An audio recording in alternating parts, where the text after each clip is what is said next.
I came home on a Tuesday, dropped my keys in the same little ceramic dish we've had forever, and there was my wife, Lily, holding a bag of frozen peas to her cheek, like it was the only thing keeping her upright, the red print across her face so bright, it made my stomach turn. She said 2 neighborhood compliance officers came by about a porch light fine. She asked to see their authority turned on her phone, and one of them slapped her for interfering. I didn't give a speech. I didn't yell. I walked outside, and in the space of a traffic light turning green, those 2 men were sitting on our gravel, blinking at a sky that wasn't spinning for anyone but them, and I told them to stay put, while I called the real police. Yeah, that happened. That. Our town is Brookfield Springs, North Carolina. Oak trees, a white gazebo realtor, postcard cute, and our HOA had gotten used to people nodding along, paying staying small.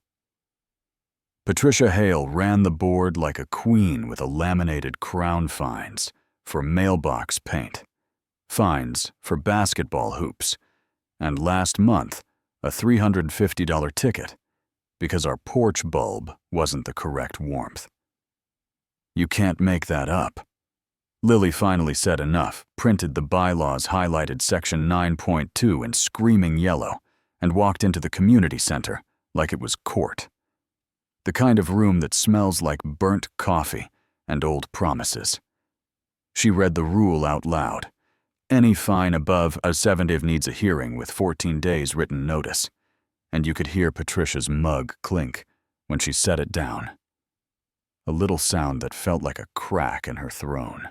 On our way out, Patricia smiled with her teeth and said homeowners need an education about respect, which is the type of kindness that comes with a shove. You know what I mean? The next afternoon, the officers showed up, uniforms sharp enough to fool a glance, badges that looked right, if you didn't know what right was. A letterhead with a city seal that made my eyes say, okay, while my brain whispered no. Lily did what she does, turned on the camera, asked for statutory authority, and the shorter one palmed her lens, while the tall one said, cool as a corporate memo recording is not permitted during an active compliance evaluation. Then he struck her open-handed and empty-souled, like violence had a checklist. They left with a warning about escalating consequences. I came home to the print on her cheek and the water from the watering can pooling around her shoes like a quiet halo, and something old and cold switched on in me, the part of my head I'd put away when I left the Army Rangers, the part that remembers how to make harm stop. Right now, when the dust settled, there was a paper on our porch. Perfect fonts, perfect seals, and a reference to a city department that got defunded 2 years ago. Counterfeits are always just a little too proud of themselves. We started pulling thread. I watched patterns. The black sedan that appeared vanished, then reappeared 2 blocks over with a long lens in the passenger seat. The plate came back to a woman who died at 19, which is not sloppy, so much as it is a message. Lily took the databases and stabbed them with a highlighter, property records, corporate filings, ledgers, and found $12,500 landing in Patricia's Shell LLC every month. For 16 months. HOA presidents don't draw salaries not legally, and that money lined up with families selling under market to companies with names like Kestrel Group and Indigo Grove after they'd been bled by violations. A man in a charcoal suit stopped by my office and introduced himself as a facilitator for Alabaster Urban Partners. Said he respected my service and offered $400,000 cash for our home if we moved our business out of state by Friday's deadlines. Make cowards or they make profits. Your choice decides which. Then he patted a glossy folder like it was a sleeping cat and walked out. Harbor Ridge Holdings, Patricia's shell, led Lily up the parent tree to Alabaster and then to a name that tightened everything. Architect Natalie Hale Carter on city documents. Hale as in Patricia. Married, as it turned out, to our scared compliance actor, Owen Clark, which meant the fines, the muscle, the paperwork, and the city words were all one machine with a family crest on the hood. Right when we started to gain traction, the edited TV clip hit the local station. Just my fists. None of the slap that came first.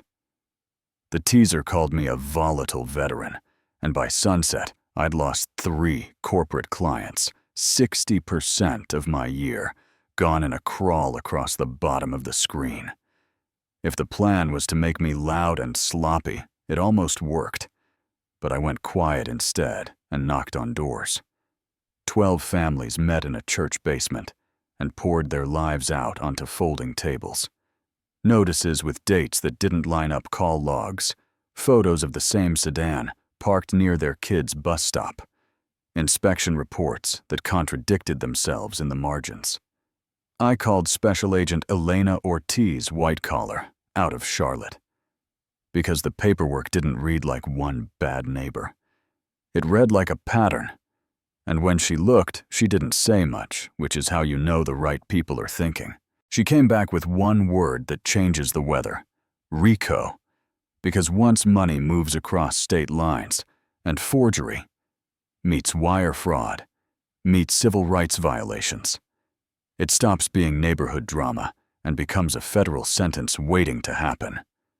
Meanwhile, Patricia knocked on our door, wearing sunglasses like a disguise, and said Victor Lang, Alabaster's polished CEO, had used them. She wanted to help.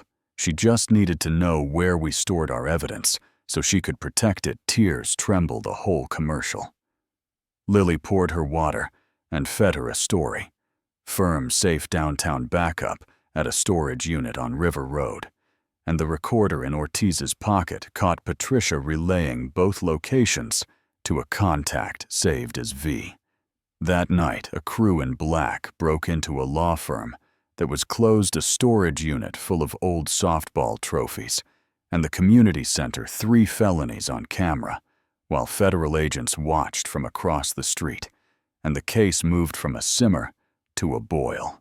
The city called a public meeting, cameras everywhere, actual officers this time, and the room hummed like a transformer. Lily laid out 18 months of documents like a teacher grading a test. Here's section 9.2. Here's the notice that was never mailed. Here's the wire that was. And then Agent Ortiz played audio of Natalie telling Owen they were 2 houses short of the December 31st threshold for contiguous acquisition. Mom needs to keep pressure on the fence cases.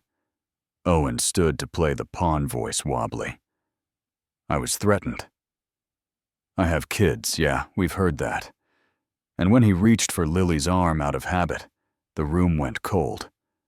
And my body did what it knows. One straight right clean and controlled. And he folded like a bad tent. Phones were up, but so were police, who were actually police, and they stepped between bodies before the story could be twisted again. At that same minute, downtown, agents walked Victor Lang out in bracelets. The respectable developer, with the Chamber of Commerce smile staring at a future he didn't budget for asset seizures, rolled like summer thunder. Accounts went dark, parcels froze, and in 3 states, partners who had laughed at the word accountability were on the phone explaining why their LLCs shared a mailbox with a company built on depressed values and forged authority. Natalie flipped when prison time turned from rumor to math. Handed over documents that drew a straight line from compliance education to artificial instability to accelerated buying.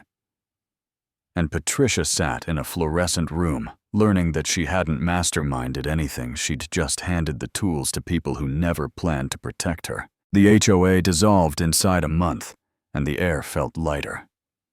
Neighbors who had passed without meeting each other's eyes started waving again. We dug up Patricia's boxwood and planted tomatoes, peppers, a row of sunflowers that make kids point when they ride their bikes. The sign at the garden gate reads, Welcome to Brookfield Springs. We read the fine print, and it makes me laugh and breathe easier at the same time. People ask if I'd change anything if I'd skip the punch and go straight to paperwork.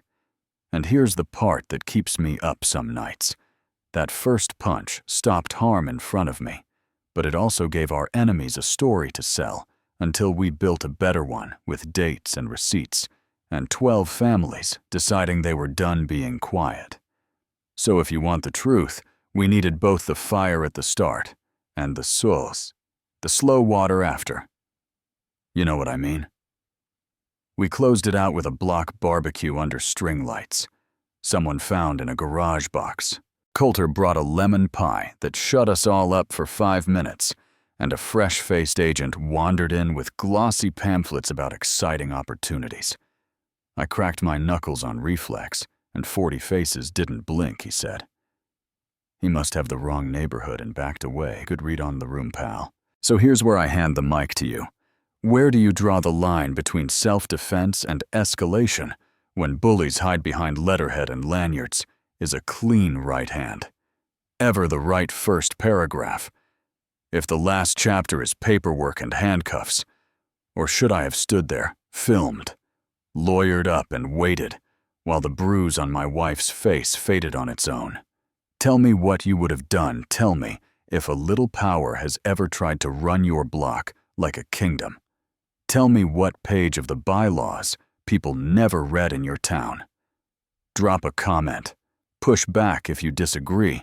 Share the story that still makes you clench your jaw and hit like if you believe neighbors get to outvote bullies. And hey, tell me where you're watching from. I have a feeling Brookfield Springs has cousins everywhere.